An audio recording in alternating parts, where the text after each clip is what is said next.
யாரது? யாரது?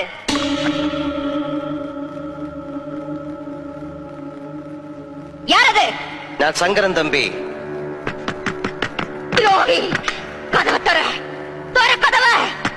கதவை தர! நீ யாரு? நானா? சண்டாளா! என்னையா யாருன்னு கேக்குற?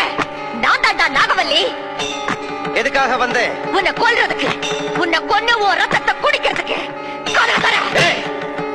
உன்னால என்ன கொல்ல முடியாது நாகவல்லி? கொல்லுவேன், கண்டிப்பா கொல்லுவேன். வரப்போற துர்காஷ்டமி அன்னைக்கு நான் உன்னை கொல்லுவேன். அப்பத்தான் என் ஆத்திரம் அடங்கும். அப்ப துர்காஷ்டமி அன்னைக்கு வா. இப்ப போ நாகவல்லி, போ. போறேன், இப்ப போறேன். நிச்சயமா திரும்பி வருவேன். உன்னை கொல்வேன், உன் ரத்தத்தை குடிப்பேன்.